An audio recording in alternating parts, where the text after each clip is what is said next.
हरे घोड़े की कहानी। एक शाम राजा अकबर अपने प्रिय बीरबल के साथ अपने शाही बगीचे की सैर के लिए निकले।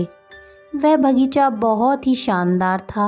चारों ओर हरियाली ही हरियाली थी और फूलों की भीनी भीनी खुशबू वातावरण को और भी ज़्यादा खूबसूरत बना रही थी।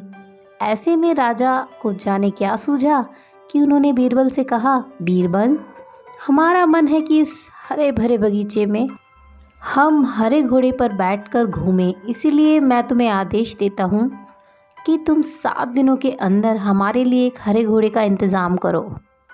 वही अगर तुम इस आदेश को पूरा करने में असफल रहते हो तो तुम मुझे कभी अपनी शक्ल ना दिखाना। इस बात से राजा और बीरबल दोनों ही वाकिफ़ थे कि आज तक दुनिया में हरे रंग का घोड़ा नहीं हुआ है। फिर भी राजा चाहते थे कि बीरबल किसी न किसी बात पर तो हार स्वीकार करें। इसी कारण उन्होंने बीरबल को ऐसा आदेश दिया।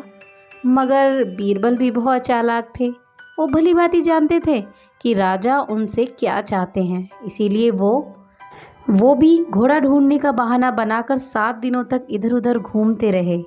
8वें दिन बीरबल दरबार में राजा के सामने पहुंचे और बोले, महाराज, आपकी आज्ञा के अनुसार मैंने आपके लिए हरे रंग का घोड़े का इंतज़ाम कर लिया है, मगर उसके मालिक की 2 शर्तें हैं। राजा ने उत्सुकता से दोनों शर्तों के बारे में पूछा। तब बीरबल ने जवाब दिया, पहली शर्त यह है कि उस घोड़े को लाने के लिए आपको स्वयं जाना होगा। राजा इस शर्त के लिए तैयार हो गए। फिर उन्होंने दूसरी शर्त के बारे में पूछा।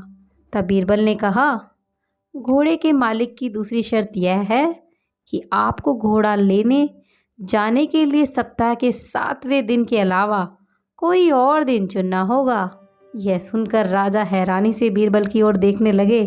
तब बीरबल ने बड़ी सहजता से जवाब दिया, महाराज, घोड़े का मालिक कहता है कि हरे रंग के खास घोड़े को लाने के लिए उसकी यह खास शर्तें तो माननी ही होंगी।